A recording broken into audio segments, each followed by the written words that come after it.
Sir, मैं आपसे हाथ जोड़कर मांग रहा हूँ, प्लीज ये चीजें दिल्ली को दे दीजिए।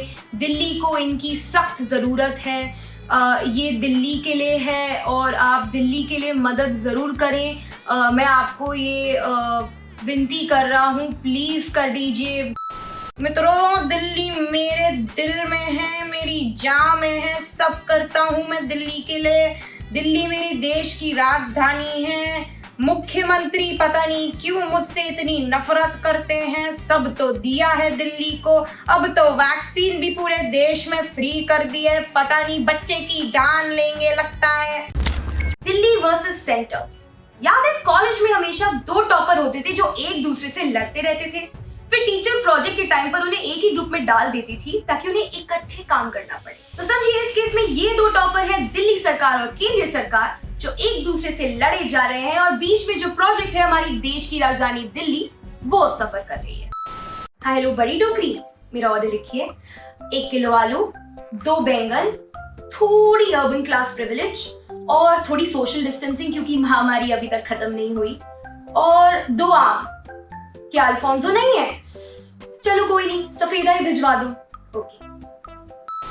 जहां सिक्के की एक तरफ है दिल्ली की ये जनता जिसके लिए ऐसी सुविधाएं एक बटन की दूरी पर है, वहां सिक्के की दूसरी तरफ है दिल्ली की वो आबादी जो अगर कोरोना वायरस से नहीं तो भूख से मर जाएगी। दिल्ली चीफ मिनिस्टर अरविंद केजरीवाल ने मई के महीने में एक राशन योजना स्कीम लॉन्च करने की बात की, जिसमें दिल्ली के गरीबों को घर घर जाके फ्री राशन दिया जाएगा। पर यह स्कीम लागू होने के कुछ दिन पहले ही इसे रोक दिया गया। और सेंटर ने इसे क्यों रोका? क्योंकि इसका अप्रूवल इसके लागू होने से पहले नहीं लिया गया था। ये तो वही बात हो गई कि इंसान मरने की कगार पर है, पर हॉस्पिटल वाले पहले उसे फॉर्म भरने के लिए बोल रहे हैं। Union food and public distribution ministry ने शनिवार को ये बोला कि दिल्ली सरकार को अपनी योजना के लिए और अनाज लेने का पूरा अधिकार है, पर उन्हें NFSA यानी कि नेशनल फूड सिक्योरिटी एक्ट, जिसके अंडर बाकी राज्यों को कम मूल्य पे अनाज दिया जाता है, उसे अस्त व्यस्त या डिसरप्ट करने की कोई जरूरत नहीं थी। पर दिल्ली सीएम का यही कहना है कि उन्होंने सेंटर को इस योजना के बारे में बार बार लिखा और अपने वेबकास्ट में अगर पिज्जा डिलीवर हो सकता है, अगर मोबाइल फोन डिलीवर हो सकता है और कपड़े डिलीवर हो सकते हैं तो राशन क्यों नहीं, ये सवाल भी उठाया। आपने ये कह के हमारी स्कीम खारिज की है कि हमने केंद्र सरकार से इसकी अप्रूवल नहीं ली। ये गलत है सर। हमने एक बार नहीं 5 बार आपकी अप्रूवल ली है। इस पॉलिटिकल ड्रामा को देख आयरॉनिकली बस एक ही मुहावरा याद आ रहा है कि आटे के साथ घुन भी पिस जाता है, और इस मामले में घुन दिल्ली के गरीब हैं। पर ये ड्रामा सिर्फ यहाँ तक सीमित नहीं रहा।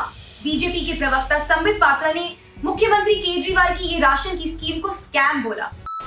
एक गरीब व्यक्ति के घर में अरविंद केजरीवाल जी जाते हैं, उनको राशन देते हैं, तो आधार कार्ड के माध्यम से कि इस व्यक्ति को राशन पहुंचा कि नहीं, ये आधार कार्ड के माध्यम से मालूम पड़ता है। जो नेशनल एवरेज है वो 80% का है, किंतु दिल्ली में आधार कार्ड ऑथेंटिकेशन 0 है। अर्थात अरविंद केजरीवाल जी ने इस पे कोई काम नहीं किया है। हमें मालूम ही नहीं पड़ेगा कि अरविंद केजरीवाल जी ये राशन उठा करके किसको दे रहे हैं। Deputy chief minister Manish Sisodia ने इस स्टेटमेंट के रिस्पांस में संबित पात्रा जी को यह बोला कि उन्हें सेंटर की गाइडलाइंस थोड़ी गौर से पढ़नी चाहिए, जिनमें ये साफ साफ लिखा है कि आटा पीसने के लिए 3 रुपए एक्स्ट्रा चार्ज किए जाएंगे, पर दिल्ली सरकार की योजना में सिर्फ 2 रुपए एक्स्ट्रा चार्ज किए जाएंगे और राशन घर तक पहुंचाया जाएगा। उन्होंने ये भी बोला कि केंद्र की प्रॉब्लम 2 रुपए नहीं है, बल्कि राशन की होम डिलीवरी है, क्योंकि इससे बीजेपी सरकार को नुकसान पहुंच सकता है। पर असलियत तो ये है, नुकसान ना बीजेपी की सरकार को हो रहा है और ना ही आपकी सरकार को हो रहा है। नुकसान हो रहा है इस देश के गरीबों को। क्या दिल्ली वर्सेस सेंटर की लड़ाई में प्रोजेक्ट करेगा और सफर? क्या लोकल एनजीओस को ही गरीबों के खाने का इंतजाम करते रहना पड़ेगा? क्या गरीबों का ठीक से सोशल डिस्टेंसिंग ना कर पाना देश के लिए कोरोना वायरस के 3rd वेव में भी बदल सकता है? ये तो वक्त ही बताएगा। तब तक कमेंट सेक्शन में आप हमें ये बताइए कि क्या दिल्ली सरकार की ये राशन योजना जल्द से जल्द लागू होनी चाहिए कि नहीं। मैं हूं यज्ञ सचदेवा। ऐसी और खबरों को देखने के लिए अनकट को फॉलो करें।